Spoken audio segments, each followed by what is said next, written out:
রাজ্যের শ্রমজীবী অংশের মানুষের স্বার্থ সমন্বিত রাজ্যের শ্রমজীবী অংশের মানুষের বিভিন্ন দাবি দাওয়া নিয়ে আজকে রাজ্যের শ্রম দপ্তরের মাননীয় কমিশনারের নিকট রাজ্যের 8টি শ্রমিক সংগঠন সম্মিলিতভাবে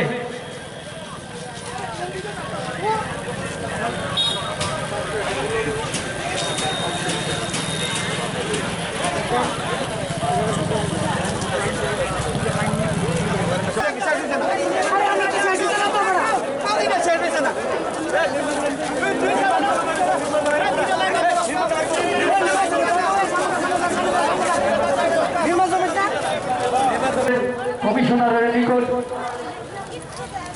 গণডেপুটেশনে আমরা সকলে সম্মিলিত। অমিত সাহা যেখানে থাকো আমাদের অ্যানাউন্সমেন্টের গাড়ির সামনে চলে আসো। অমিত সাহা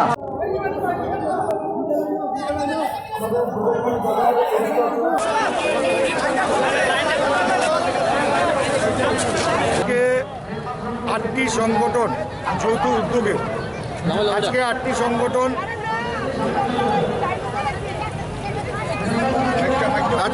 সংগঠন যৌথ উদ্যোগে আজকে শ্রমজীবী অংশের বিভিন্ন দাবি দাবা নিয়ে 11 দফা দাবি নিয়ে শ্রম দপ্তরের মাননীয় কমিশনার ওনার কাছে আমরা যাব। গণডেপুটেশনে গিয়ে ওনার কাছে সেই 11 দফার দাবিগুলো তুলে ধরব।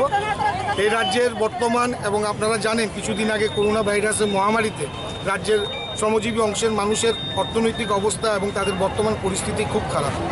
এই বিষয়গুলো নিয়ে শ্রম দপ্তরের কমিশনারের সাথে কথা বলবো এবং কথা বলে আমাদের যা দাবিগুলো যেগুলো বিষয়গুলো আমরা তুলে ধরবো সেই বিষয়গুলো ওনাকে কথাগুলো বলে কিভাবে ওনার থেকে সেইগুলো নিয়ে আসতে পারি, আমরা দাবিগুলো পূরণ করতে পারি, সেটাই আমাদের লক্ষ্য। আপনারা জানেন যে কতগুলো সমস্যা সৃষ্টি হয়েছে বিভিন্ন বিষয় নিয়ে, সেগুলো ওনার সাথে কথা বলবো এবং একটা সমাধান করবো।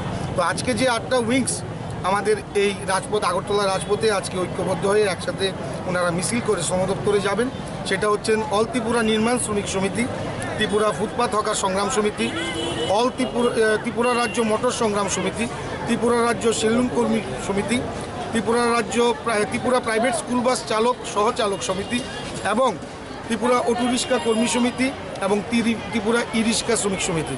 এই 8টা উইংস আমরা আজকে শ্রম দপ্তরে ঐক্যবদ্ধ হয়ে আমরা যাচ্ছি। বিগত লকডাউন পর্বে শ্রমজীবী অংশের মানুষের যে করুণ অবস্থা হয়েছিল, একটু সরকার থেকে কোনো সাহায্য পেয়েছেন আপনারা? দেখুন, বিষয়টা হচ্ছে এই বিষয়গুলো আমাদের সাথে আজকে এই বিষয়গুলোর মধ্যে অনেকগুলো বিষয় আছে, আপনারা দাবি সঙ্গে দেখতে পাবেন।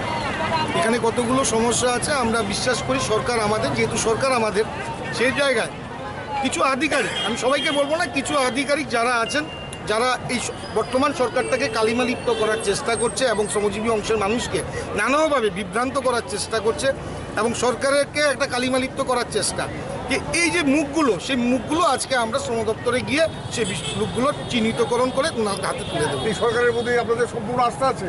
দেখুন, এই সরকার প্রতিষ্ঠিত করতে আমি বিশ্বাস করি এই রাজ্যের শ্রমজীবী অংশের মানুষ, আজকে বর্তমান যে সরকার প্রতিষ্ঠিত হয়েছে তার মধ্যে সবথেকে বড় অবদান হচ্ছে এই রাজ্যের শ্রমজীবী অংশের মানুষ।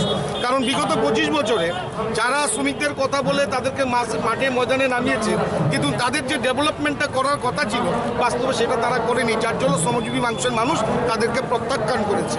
তার জন্য একটা নতুন আশা প্রত্যাশা এগুলো নিয়ে সরকার প্রতিষ্ঠিত করেছে, নতুন সরকার প্রতিষ্ঠিত করেছে। সেই সরকারটা আমাদের সরকার মনে করি, কিন্তু 3টে বছর কিন্তু চলে গেছে, তার মধ্যে একটা বছর করোনার মহামারীতে চলে গেছে। তো তার জন্য যে ডেভেলপটা শ্রমিকের হওয়ার কথা সেটা সেই গ্রোথে বা সেভাবে হচ্ছে না। এখানে কমিউনিকেশন সরকার হয়তো চেষ্টা করছে, কিন্তু আধিকারিকদের মধ্যে কিছু আধিকারিক যারা বিমাতৃসুলভ আচরণ করছে এবং সরকারটাকে কলঙ্কিত করার চেষ্টা করছে।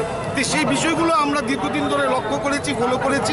আমাদের নৈতিক দায়িত্ব মনে করি সরকারটা আমাদের, এই সরকারটাকে ঠিক করার দায়িত্ব আমাদের। যদি কোনো ভুল ত্রুটি থাকে যেগুলো শ্রম দপ্তরের মাননীয় কমিশনারের কাছে তুলে ধরবো, উনি এই বিষয়গুলো দেখবেন। পরবর্তী সময়ে আমরা সেই বুঝে আমরা উচ্চপদস্থ নেতৃত্বের সাথে কথা বলব।